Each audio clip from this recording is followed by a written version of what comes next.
ya, dan semoga kita termasuk di dalamnya. Ya, kita sampai ayat berapa kemarin? Oh, baru ayat 5 ya. Baik. A'udzu billahi minasyaitonir rajim. Bismillahirrahmanirrahim. Fa amma man a'ta wattaqa. Surat Al-Lail ayat 5. Fa amma man a'ta wattaqa wa saddaqa bil husna fasanuyassiruhu lil yusra. Jadi di ayat 5 sampai 7 dan juga 8 sampai 10 ditambah 11 ya. Wamayuni anhu maluhu idza taradda. Ini menjelaskan tentang pengelompokan manusia. Di awal ayat Allah bersumpah dengan malam, kemudian dengan siang. Itu sesuatu yang berbeda. Kemudian Allah bersumpah wa ma khalaqadz dzakara wal unsa. Penciptaan Allah terkait manusia dan tidak hanya manusia, bahkan binatang juga sama ya. Ada laki, ada perempuan. Jadi itu entitas yang berbeda. Artinya laki, perempuan. Malam, siang. Nah, di situ Allah bersumpah, kemudian isi sumpahnya apa? Adalah inna sa'yakum lasyatta. Sesungguhnya usaha kalian lasyatta, sungguh berbeda-beda. Nah, kemudian dijelaskan dua kelompok manusia. Yang pertama apa? Fa amma man a'ta wattaqa wa saddaqa bil husna fasanuyassiruhu lil yusra. Fa amma man a'ta, adapun orang yang memberi, wattaqa, dan bertakwa kepada Allah Subhanahu wa taala, wa saddaqa bil husna, dan membenarkan al-husna. Husna dari kata hasan, artinya baik, sesuatu yang baik. Jadi membenarkan kebaikan. Nah, nanti kita bahas apa makna al-husna. Fasanuyassiruhu lil yusra, maka kami akan mudahkan dia untuk lil yusra, untuk jalan kemudahan. Ya, kita mulai dari yang ayat kelima. Fa amma man a'ta, dan adapun orang yang memberi. Artinya ini orang sudah punya karakter suka memberi, suka berbagi, suka berinfak, suka apalagi ya, berzakat, suka berwakaf. Intinya dia suka memberi, suka berbagi. Fa amma man a'ta, tentunya ya berbagi dalam kebaikan ya, bukan dalam keburukan. Suka berbagi, suka memberi, dan ini karakter orang yang pertama. Artinya mudah untuk berbagi, ringan untuk berbagi, nggak berat, nggak susah. Ya dermawan lah ya. Kalau dalam bahasa Arab itu namanya as-sakhi, sakhiyun. Kalau perbuatannya nama sakha, orang yang suka memberi. Itu orang yang dermawan. Sakha itu dermawan. Kalau sakhi orangnya, orang yang dermawan. Dulu rektor IIKI namanya Profesor Dr. Ahsin Sakha Muhammad. Nah, itu sakhanya itu di situ, dermawan. Nah, uniknya di sini, a'ta ini memberinya, memberi apa? Ada objeknya enggak? Tidak ada. Artinya memberi apa saja. Pokoknya suka berbagilah. Dan Allah suka dengan orang yang suka berbagi. Jadi siapapun punya potensi untuk bisa berbagi. Siapapun. Ya minimal senyum lah ya. Senyum itu kan berbagi ya. Basmatuka fi wajhi akhika shadaqah. Senyummu di hadapan saudaramu itu adalah sedekah. Petani bisa bersedekah, dokter bisa bersedekah, petani itu secara tidak langsung dia berbagi. Berbaginya gimana? Misalnya petani atau punya perkebunan lah, kebun mangga misalnya. Mangga 1 hektar, banyak kan? Nggak mungkin dimakan sendiri. Nah itu orang berbagi. Pasti yang dimakan berapa, sepertinya lebih banyak dibagi itu. Bisa ke tetangga, atau dibagi dalam bentuk bisnis. Bisa. Artinya dia, iya, tapi lebih pas petani lah, karena dia menghasilkan. Pedagang kan hanya menyampaikan, menghubungkan antara pembeli dan penjual. Ya itu sedekah juga. Jadi petani itu subhanallah ya, dia ibaratnya memfasilitasi orang yang nggak punya buah untuk kemudian bisa menikmati buah. Dan tidak hanya itu, bahkan hewan pun mendapatkan manfaatnya. Maka ada hadis namanya fikul likabidin rotbatin sodako. Dalam setiap limpa yang basah, di sana ada sedekahnya. Kabid itu kalau nggak salah artinya limpa ya. Intinya segala makhluk hidup. Makanya kalau ada burung mampir, kemudian makan mangganya, sedekah. Kalau burung itu mampir di pohonnya, istirahat di situ, sedekah juga. Dan tidak hanya itu, bahkan sedekah untuk alam. Dengan apa? Dengan penghijauannya. Loh, kalau ada pohon itu kan sumber apa? Oksigen. Nah itu. Jadi subhanallah, petani itu sedekahnya banyak. Orang kota yang nggak nanam dapat mangganya. Makanya di pasar induk sini penuh dengan buah. Padahal nggak ada pohonnya nggak ada. Yang nyuplai siapa? Ya petani. Yang membawa siapa? Ya para pedagang. Ya intinya siapapun bisa memberi. Ya orang petani, pedagang. Ya ini siapapun lah ya. Defa'amma man a'ta wattaqo dan bertakwa. Apa takwa? Takwa berasal dari kata waqo yaqi wikoyah. Artinya menjaga. Menjaga dari apa? Menjaga dari murka Allah Subhanahu wa taala, menjaga dari neraka dengan apa? Dengan ketaatan. Nah, ketaatan isinya apa? Ketaatan adalah isinya menjalankan perintah, menjauhi larangan. Makanya kalau khatib juga berwasiat takwa itu dengan menjalankan perintahnya dan menjauhi larangannya. Ya, itu isi dari takwa. Jadi orangnya suka memberi, kemudian bertakwa. Nah, kalau dalam hubungannya akto dan wattaqo, nah nanti bisa di lapangannya ya, memberi tapi takut kepada Allah. Memberi takut kepada Allah itu bagaimana? Ketika dia memberi, tidak pernah merasa saya lebih baik daripada yang menerima. Nah, itu. Memberi tidak kemudian menghina yang menerima. Memberi tidak kemudian merasa dia lebih tinggi. Justru dia harus bersyukur kepada yang mau menerima. Bayangkan kalau misalnya orang memberi tapi nggak ada yang mau menerima. Karena ibaratnya kalau orang bersedekah, orang berbagi itu nitip apa yang dia miliki kepada orang lain. Ngambilnya kapan? Nanti di akhirat. Makanya ada ungkapan, kalau kamu cinta harta, bawalah sampai ke akhirat. Bukan dibawa, ditenteng sendiri, bukan. Titipin gitu. Titipkan ke orang lain.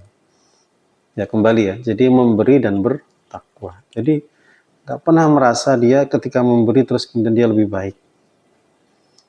Kemudian ketika memberi tidak pernah alman. Apa alman? Bilmanni, dengan menyebut-nyebut. Kalau orang Jawa bilangnya mundat-mundat. Mundat itu gimana? Tuh, ente dulu apa namanya?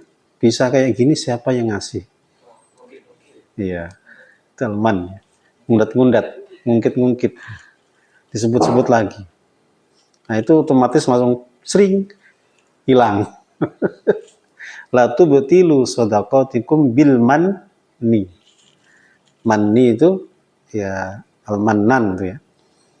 Jadi mannan itu maknanya bisa dua, bisa yang suka nyebut-nyebut, bisa yang memberi anugerah. Nah, hati-hati itu. Satu kata tapi maknanya bisa berbeda. Ya jauh lah ya. Jadi bil manni wal adha, dan menyakiti. Kayak tadi ya. Wal adha, menyakiti. Kadang lihat orang yang minta-minta, polanya gagah gitu ya. Gagah kok minta? Emang gak bisa kerja? Gitu. Ngasihnya cuma 1.000. Kalau orang Jawa bilangnya nggak sumbut ya, nggak sesuai. Yang diberikan dengan menyakitinya itu nggak sesuai. 1.000 aja kok nyakitin itu. Kalau memberi saja. Kalau nggak mau memberi, ya sudah nggak usah memberi. Mohon maaf. Gitu aja. Ya. Jadi menjaga supaya sedekahnya tadi, atoknya tadi, pemberiannya tadi kan akto ya. Pemberian yang dia berikan itu betul-betul karena Allah. Dan betul-betul pemberian yang bermanfaat untuk dia. Bukan pemberian malah jadi bumerang buat dia. Karena kalau memberi tapi menyakiti kan, ya bukan dapat pahala, malah dapat dosa. Itu sama kayak orang bagi zakat, yang diberi itu disuruh datang, dan kebetulan yang diberi itu ribuan orangnya, dikumpulkan di satu tempat, kemudian sampai injek-injekan, ngantri, kepanasan. Nah itu kalau menurut saya itu zalim sekali. Sampai kadang ada yang mati. Itu memberi yang tidak wattaqo itu. Artinya kan tidak menjaga dari berbuat zalim kan. Nah ini ya na'udzubillah, jangan-jangan yang dilakukan kebaikan tapi nggak bernilai kebaikan. Makanya fa'amma man a'ta wattaqo. Kalau kita sambungkan ya, a'ta dan wattaqo. Kalau kita pisah-pisah, rajin bersedekah, kemudian orangnya bertakwa. Takwa dalam artian umum. Tadi itu kalau kita sambungkan, a'ta dan bertakwa.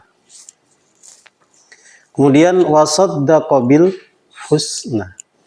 Saddaqa artinya membenarkan. Tasdik ya. Saddaqa yusaddiqu tasdiqan. Tasdiqun bil husna, membenarkan al husna. Al husna ini maknanya diantaranya adalah kalimah la ilaha illallah. Artinya kita meyakini bahwasanya tidak ada ilah kecuali hanya Allah. Artinya basic semuanya tadi, memberi, bertakwa, dasarnya adalah la ilaha illallah. Ada yang mengartikan al-husna itu adalah al-jaza, balasan yang baik. Ada yang mengartikan lebih spesifik, lebih real, yaitu surga. Ya sama, surga ya balasan terbaik, balasan yang baik. Di surat apa? Yunus ya. Lilladzina ahsanul husna wa ziyadah. Bagi orang yang berbuat ihsan, maka apa? Mereka mendapatkan al-husna. Mendapatkan kebaikan. Kebaikan itu apa? Ya balasan kebaikan. In ahsantum li anfusikum. Nah, lebih pas lagi surat Ar-Rahman. Hal jazaul ihsani illal ihsan. Kalau orang buat ihsan, balasannya ihsan juga. Nah, di antara itu tadi al-jannah. Jadi wasaddaqa bil husna. Jadi dia yakin nanti itu ada surga. Yakin. Itu seperti dalam surat Al-Haqqah, fa'amma man utiya kitabahu biyamini fayaqulu ha'umu qara'u kitabiyah inni dhanantu anni mulakin hisabiyah. Jadi orang yang sudah tahu nanti itu akan menemui hisab, nanti itu akan ada surga, nanti akan ada neraka. Jadi wasaddaqa bil husna. Karena banyak orang yang nggak percaya kayak gitu-gitu. Kadang-kadang orang mukmin bukan nggak percaya, lalai dari yang diyakini. Kadang balasan Allah itu kan balasannya selalu ini kan abstrak gitu ya. Ya enggak? 2 rakaat setelah subuh lebih baik daripada dunia dan seisinya. Gimana sih ya? Oh, cuma 2 rakaat sebelum subuh kok lebih baik dari dunia dan seisinya. 2 rakaat berapa menit sih? Berapa menit? 2 menit, 3 menit. Apalagi salat fajar, salat qobliyah subuh. Itu Nabi merintahkan cepat, takhfif, ya, diringankan, dientengkan. Sampai Aisyah pernah mengatakan, saya tuh kayak enggak Nabi itu sebenarnya baca Fatihah apa enggak ya? Sampai gitu. Ada kiroahnya enggak? Artinya bacanya itu kayak enggak baca gitu loh. Kayak enggak baca Fatihah, kayak enggak baca surat. Karena saking ringannya, saking pendeknya. Tapi lebih baik daripada dunia dan seisinya. Itu syarahnya gimana itu? Syarah hadisnya itu. Nah, nanti antum buka di Syarah Muslim. Seingat saya Syarah Muslim ya. Oleh Imam Nawawi, beliau mengatakan, kenapa kok 2 rakaat saja lebih baik daripada dunia dan seisinya? Karena dunia seisinya itu adalah fana. Apa artinya fana? Rusak. Artinya selesai. Ada batas waktunya, ada habisnya. Tapi kalau 2 rakaat ini nggak habis, nggak fana. Karena nanti akan kita nikmati ketika di akhirat. Makanya dunia ditinggal, kalau ini di bawah. Nah, itu diantara maknanya seperti itu. Kenapa kalau lebih baik dari dunia dan seisinya? Ya karena itu, dia akan kita bawa. Tapi kalau dunia hilang. Dulu kita mimpi punya rumah 4, 5, 6 gitu ya. Kalau meninggal apa? Hilang kan? Ditinggal. Punya mobil 3, 4, 5. Ya ditinggal juga. Tapi yang 2 rakaat tadi tetap di bawah. Makanya lebih baik daripada dunia dan seisinya. Dunia ini jumlahnya, nilainya berapa? Triliunan kan? Ya, bukan triliun lagi. Angka nolnya nggak kehitung lah ya. Nggak kehitung. Makanya ketika orang sudah mimpinya adalah surga, itu dunia itu sudah nggak kelihatan gitu ya. Nggak kebaca gitu. Ini orang yang wasaddaqa bil husna. Makanya dia akan bercepat-cepat, berlomba-lomba. Wasari'u ila magfiratin min rabbikum wa jannah. Kan suruh cepet-cepet kan?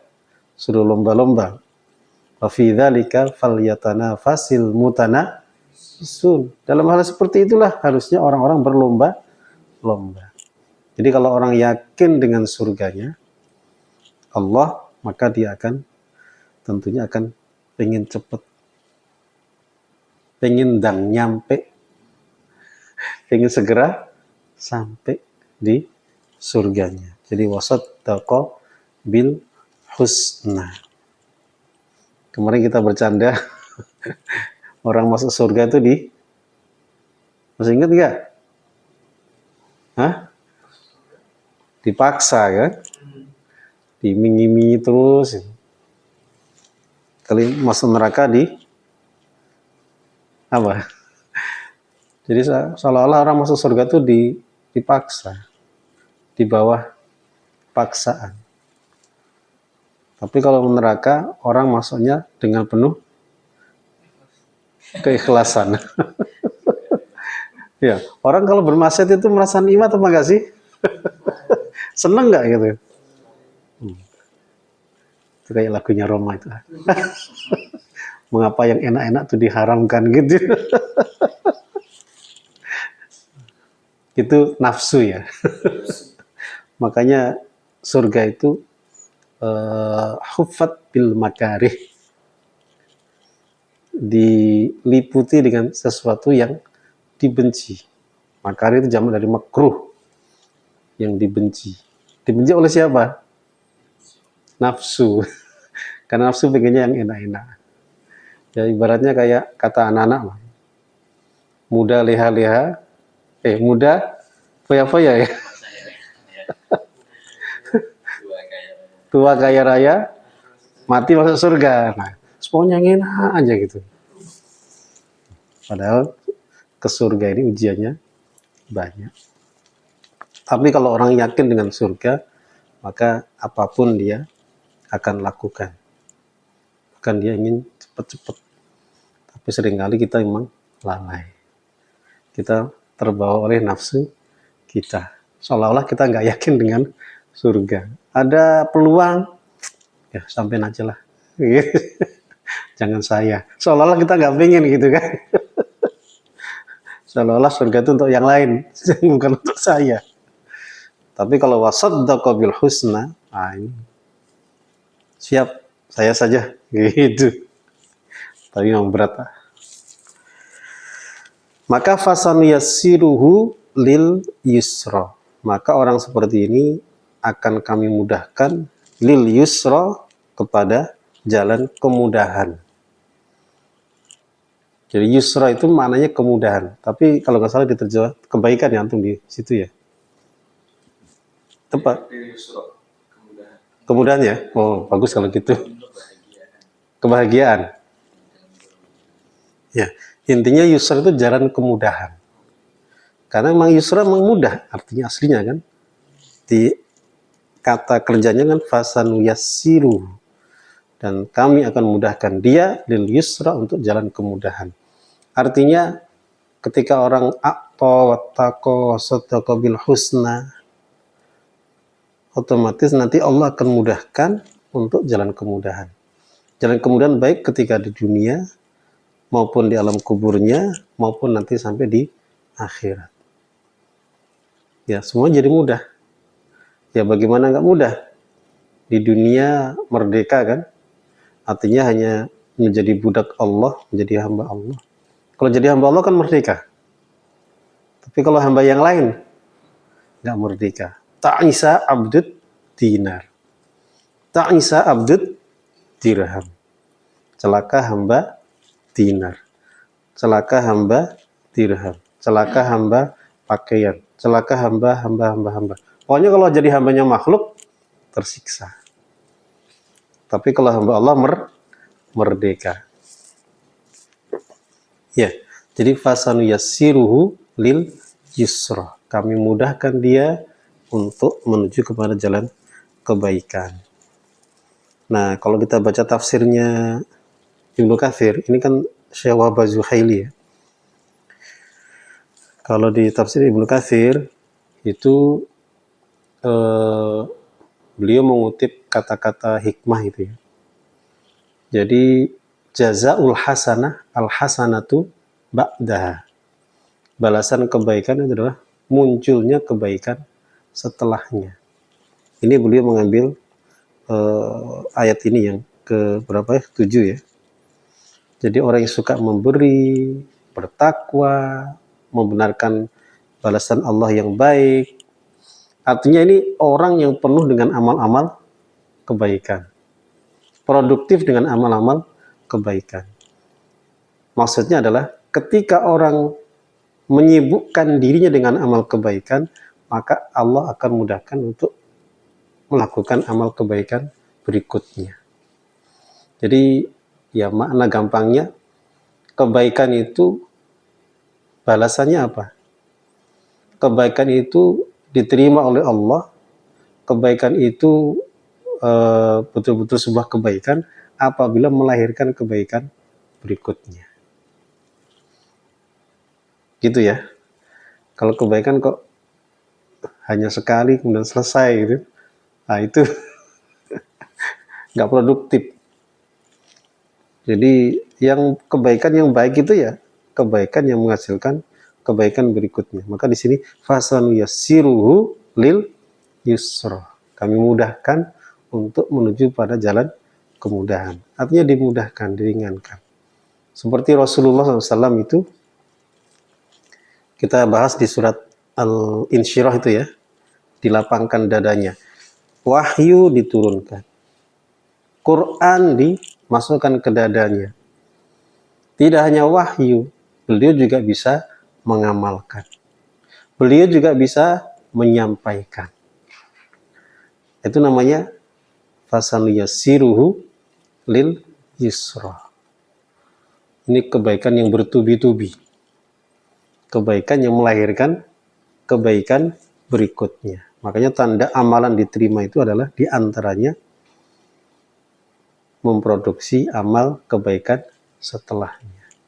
Jadi makin dekat menuju Allah Subhanahu wa taala. Ini fasan yassiruhu yusra. Dan memang kita kenapa dianjurkan untuk selalu berbuat baik? Itu ya itu. Supaya kita ini mudah untuk melakukan kebaikan berikutnya. Ini ya. Jadi fasan yassirul yusra. Ada seorang salaf mengatakan idza mashtaghalta bil khairat ishtaghalta bi ghairiha. Kalau kamu gak sibuk dengan kebaikan, sibuk itu berarti sedikit apa banyak? Terus menerus kan? Kalau nggak begitu, antum rawan untuk jatuh kepada selain kebaikan.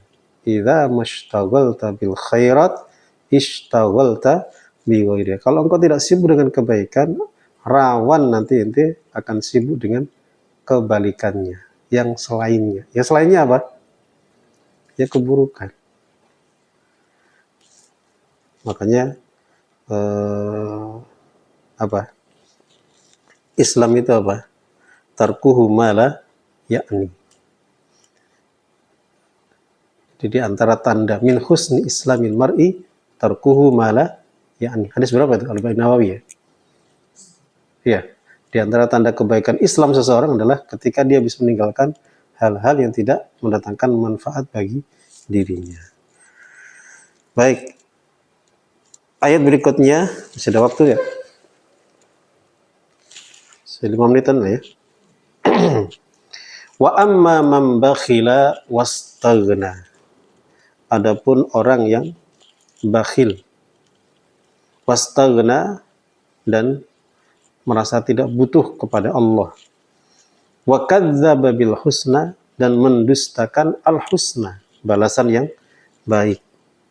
Maka fasanu yassiruhu lil usra. Maka kami mudahkan dia untuk menuju jalan kesulitan. Ini kebalikan dari yang tadi ya. Kalau yang pertama a'to, kalau ini bakhila. Jadi bakhil, pelit. Jadi menahan ya. Kalau tadi kalau ini digenggam terus ya. Digenggam. Seolah-olah harta itu akan mengekalkan dia. Yahsabu annama lahu akhladah. Kemudian wa'addadah ya, dihitung-hitung terus. Kurang dikit aja nggak boleh. Jadi ibaratnya di brankas itu ada duitnya, pagi dihitung, siang dihitung, sore dihitung, takut berkurang. Kalau udah berkurang, misalnya 1 miliar ya, berkurang 1 juta aja, itu udah 999 kan? Nggak 1 miliar. Jadi dihitung terus. Karena dia menyangka harta itu akan mengekalkan dirinya.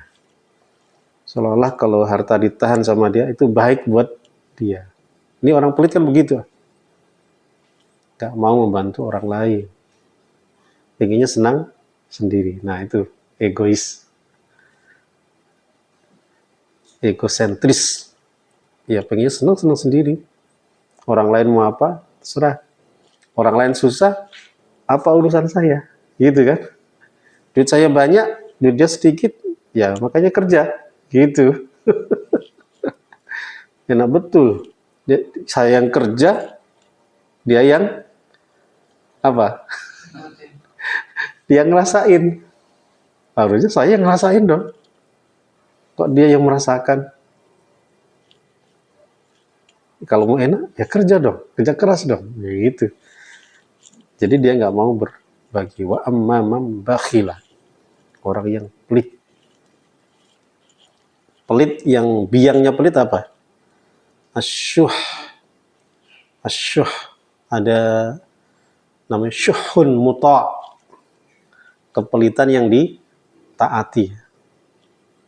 Serem tuh.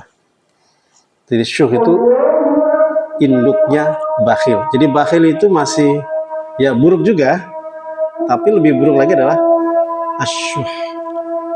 Karena syuh itu biangnya pelit. Jadi tidak hanya pelit kepada orang lain, ke diri sendiri aja juga pelit. Sepertinya sudah isya. Insyaallah kita akan sambung di pekan depan. Kita akan mengulang ayat 8 sampai 11. Semoga yang kita pelajari bisa kita amalkan dengan izin Allah Subhanahu wa taala. Subhanakallahumma bihamdika asyhadu an la ilaha illa anta astaghfiruka wa atubu ilaik. Wa lafu minkum. Assalamualaikum warahmatullahi wabarakatuh.